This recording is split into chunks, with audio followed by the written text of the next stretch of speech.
career a little bit unorthodox, unconventional, because my education background is genetics, starting off with the first degree in microbiology. In those days, that type of education profile was very, very much encouraged. But unfortunately, by the time we graduated, not too many career opportunities for us with that sort of background. And after a very, very short stint with semi-government body, and ended up joining an insurance company, doing what we call underwriting in the daytime, and in the evenings I sold insurance. Those days they don't talk about conflicts of interest in being a staff and going out and selling insurance. So it was fine. In fact, they encouraged it. They encouraged it because they felt that the management felt that you should understand all aspects of the business. So that was a good phrase. Ended up after about 4 years in Malaysia, I was transferred to Hong Kong with the same multinational, and I took charge of different subsidiaries in my own area of specialty, in underwriting, in claims, and in policy customer service. Money is good. Money is good because if you have enough money, you can choose. If you don't have enough money, you cannot choose. You are forced to compromise. You're forced to compromise because you can't afford to make a particular choice. Whether it's in your career or in your private life, it's the same. You make a certain decision because you are not so afraid of the financial consequences. That makes you feel that you are in control of your life. But if you make a decision because you have to compromise, you are not in control. Therefore, money is good because not because in itself, but because it allows you that ability to choose.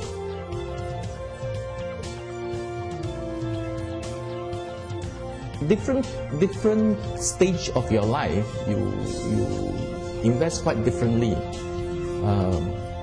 When you have accumulated a lot of assets, you can talk about more holistic investing, diversification, put some in more risky assets, some in less risky assets, and all those good stuff about investing. But there are probably certain stages in your life where you find that you need to do it quite differently. When I was much younger, obviously don't have not a lot of assets. It was a very extreme, like save at all costs. At the point of being called stingy and very calculative and so on. But you need to do that to accumulate some capital. At that stage in life. But then you do something what I personally call guerrilla investing techniques, where you look at an opportunity and you grab it, and you know that there is a huge possibility of loss, losing all the money that you invest, but you take it because you don't really, you think that even if you lose everything, you can start all over again. It's okay.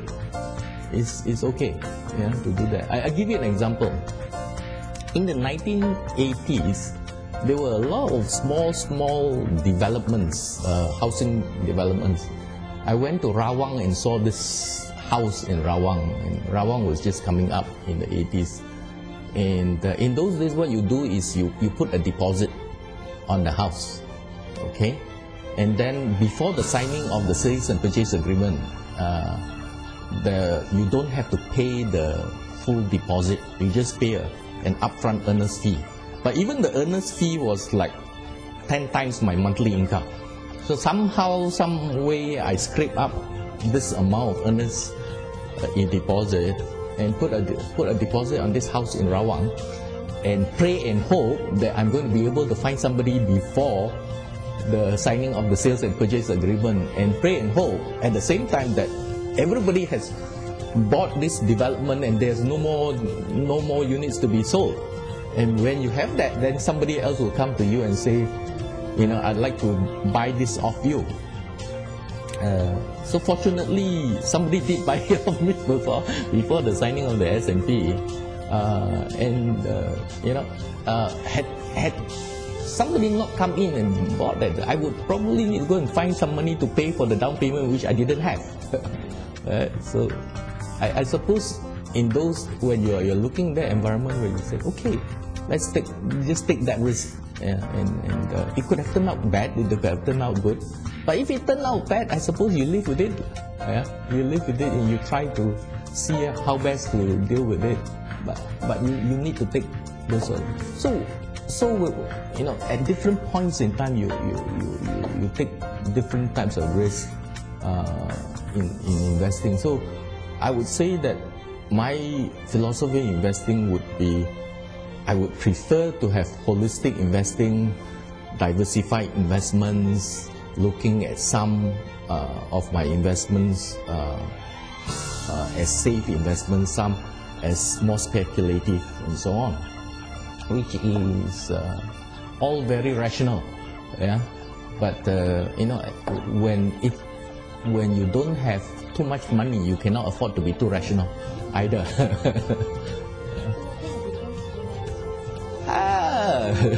Well, about 40% in a month. That's not too bad, but small amount of money, because compared to what you put on a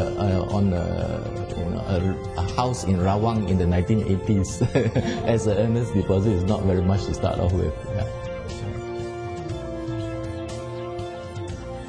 In the late 1980s, there was a developer that came up with quite a new concept, which was considered quite risky at that time.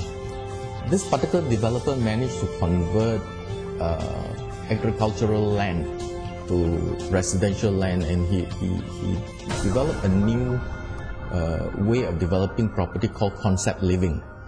Right? And when I look at that investment, it looked quite expensive compared to, he bought the agricultural land and then converted it, and so by the time he sold it to us, it was quite expensive. So when I bought that piece of land, I knew that this is not something that I'm going to build something on. I didn't have the money to build, on anything on that piece of land, and the neighbors all built nice bungalows, and the value of the land sort of appreciated. I sat on the land for about 10 years, just paying off the mortgage, and just sat on it for about 10 years. Eventually, I sold it much later, 10 years later, for about 10 times my original price.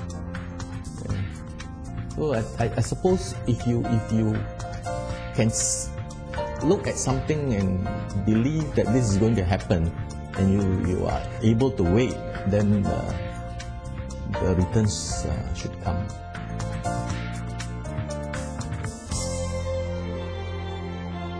The simple thing is not to save at the end of the month and see how much you've got left, but right at the beginning of the month to say, okay, I'm going to put aside so much money, don't touch it.